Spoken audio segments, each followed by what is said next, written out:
সেটা বুঝবে পরের ইলেকশনে। সুতরাং পুজো পার্বণ আমাকে শিখিয়ে লাভ নেই। মহাকুম্ভ আমি নাইবা বললাম, ওটা এখন মৃত্যু কুম্ভ হয়ে গেছে, মৃত্যু কূপের মতো।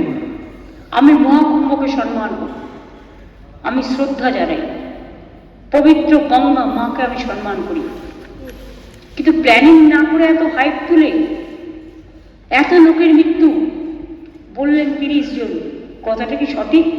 কত ডেড বডি ভাসিয়ে দিয়েছেন নদীতে?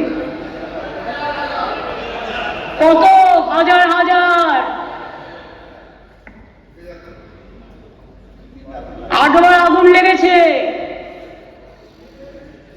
বড় লোক আর ভিআইপিদের জন্য লক্ষ টাকার ক্যাম্প, আর গরিব লোকেদের, সাধারণ লোকেদের জন্য লাইনে দাঁড়ান 15 ঘন্টা 20 ঘন্টা দাঁড়িয়ে, যদি একটা মাদুরেও বসে 2000 টাকা,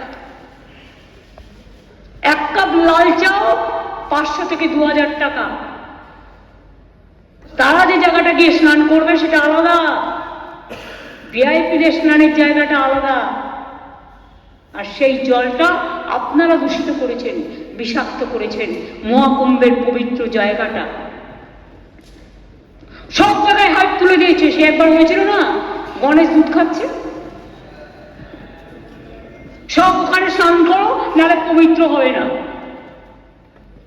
মৃতদেহের ওপর দিয়ে যারা এই হাইপ তুলছেন আর টাকা কামানোর জন্য ভরমুখে বিক্রি করছেন, তাদের আমি মন থেকে মেনে নিতে পারি না।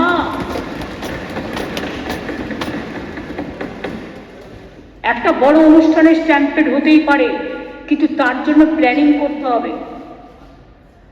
কি প্ল্যানিং করেছিলেন আপনারা? মহাকুম্ভ শুরু হওয়ার দিন পর্যন্ত কোনো প্ল্যানিং হয়নি।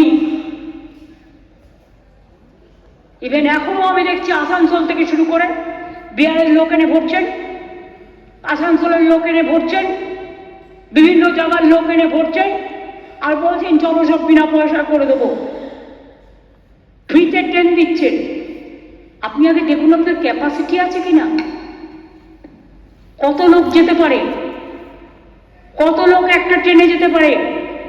আমরা তো ট্রেন ভাড়া করে 100 দিনের কাজের টাকা যখন পাচ্ছিল না, জব কার্ড হোল্ডাররা, গরিব মানুষগুলো, টাকা বুক করে, টাকা দিয়ে ট্রেন বুক করা হয়েছিল। করা যায়? আমি রেল মিনিস্টার ছিলাম, আমি চ্যালেঞ্জ করে বলছি, আপনারা টাকা নিয়েও পরে টাকা ফেরত দিয়ে বললেন দেওয়া যাবে না। তাহলে ফ্রি ট্রেন কাকে দিচ্ছেন? স্যাফরন। Saffron colour.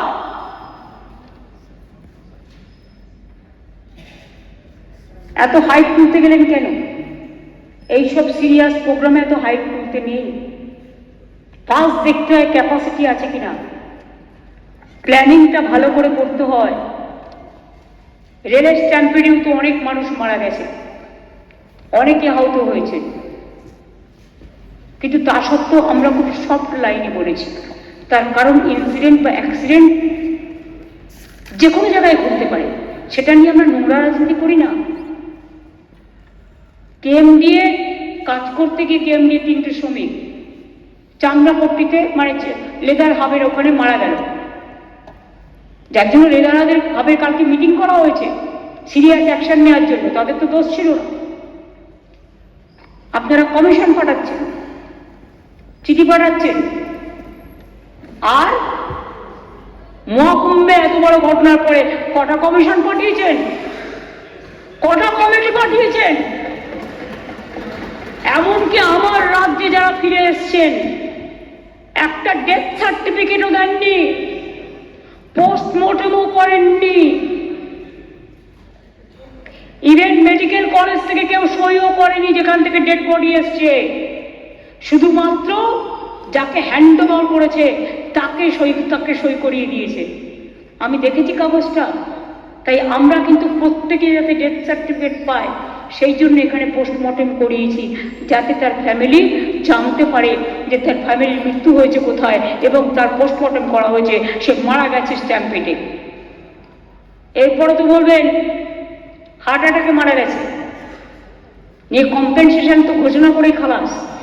যদি ডেথ সার্টিফিকেট না থাকে, যদি পোস্টমর্টম না করে, তো কোথার থেকে সে দাবি করবে? তার আইনের হাতটাও তো শক্তিশালী করতে হবে। করেননি তো, এইটুকু কাজও করতে পারেননি।